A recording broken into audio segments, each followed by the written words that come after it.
Од гаќите ве истресам со финансиска истрага. Оваа порака од Вилма Русковска синот ја добила апелациониот судија Јани Нича, откако беше одлучено престојот на Катица Јанева во Шутка да биде заменет со куќен притвор во станот на незиниот син Лазар Јанев. Токму заканувачката порака кон судијата беше причина апелација да ја пријави Русковска во полиција. Ако ти со советот сте ја пуштиле Катица, да знаеш дека од гаќи ќе ве истресам. Цел совет со финансиска истрага. Заради судии како вас, никогаш нема во Европската Унија да влеземе. Ако не е твојот совет, се извинувам. Ама ако сте вие, ќе видите. Дека била испратена порака со заканувачка содржина, шпекулации се појавија уште синоќа, а таквите информации, уште пред да биде објавено соопштенијето од апелација, ги потврди портпаролот на судот Сафет Кадрии. Таа СМС порака што ја слушнавме во јавноста ќе биде предмет на соопштението на денешната.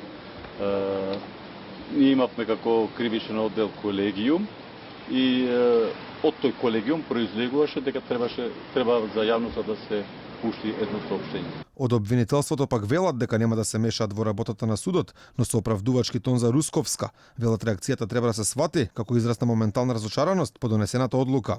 Тука зад мене во зградата, каде што се наоѓаат и апелациониот суд и обвинителството за гонење организиран криминал и корупција, од вчера како да се расипа добриот однос. Имено обвинителката Вилма Русковска упати заканувачка порака кон судиите, кои пак решија поради тоа да пријават во полиција.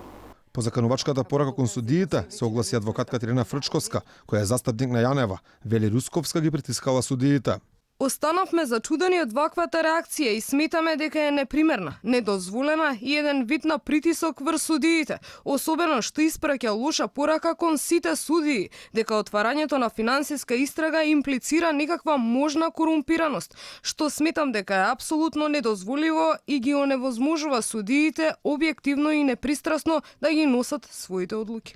Апелацискиот суд не ја прифати гаранцијата на Јанева, а ја пушти во домашен притвор. Само пред еден месец, истиот суд одлучи да ја задржи во притвор поради опасност од бегство. Во изминативе 2 години, осумнина кои се соочија со кривична одговорност, избегаа од државава, за ниту еден од нив нема одговорност, ниту санкции.